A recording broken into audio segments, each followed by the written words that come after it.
I knew this morning, the warmer weather, we know Chuck talked about it, it's starting to roll in, and that means we see more and more rats in D.C. streets. Yeah, and no one likes that. Obviously, No. it's a problem. D.C. Health has a new plan to manage the rat population. We told you a little bit about that, but Megan McGrath is joining us live from Navy Yard with more on these new methods that D.C. leaders are trying out. And you have, in fact, as you do on many mornings, you've seen rats scurrying around out there this morning.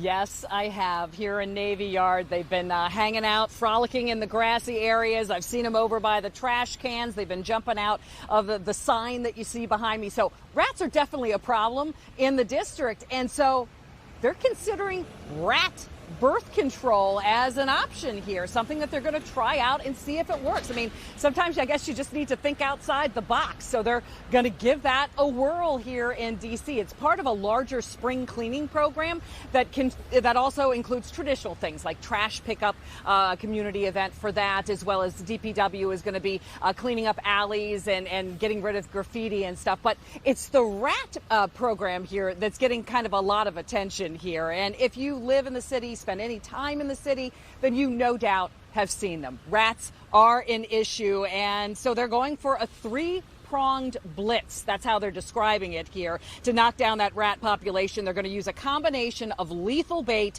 and non-lethal birth control to try and get their numbers down. Now, the pest control company Orkin, they rank what they call the rattiest cities in the country, and D.C. came in at number 6 in 2025.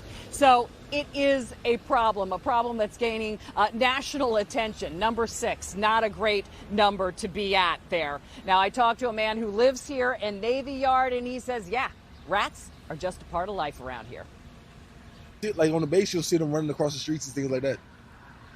And you actually see them hopping in and out of the trash cans. It's quite fun. What do you think of birth control for rats? Very interesting concept. I don't ever think of doing such a thing.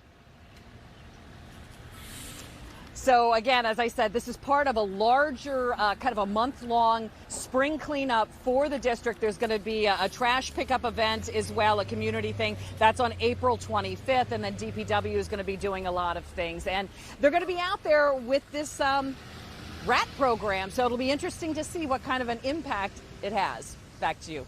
Yeah, Megan, and I'm glad you mentioned the trash pickup and, cleaning the alleys, because that is an important part of this. But I do want to go back to the birth control, so to speak, for a second, and the bait that they're using.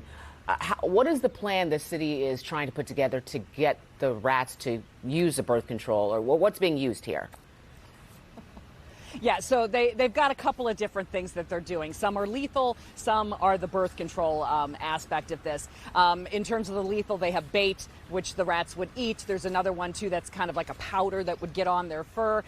In terms of the birth control, it's something that they would ingest, and then they're going to put it all out at the same time, see how it goes. The crews will be out monitoring the burrows, taking a look at the areas where they laid the bait, see what's working, see what's not working, and then kind of hit those areas again after they kind of get some data. So it's a multi-pronged approach here, and it's they're going to have to monitor it, see whether or not it works. I don't know if it works or not. Certainly an unusual idea, kind of trying to think outside the box here to deal with a big problem. Yeah.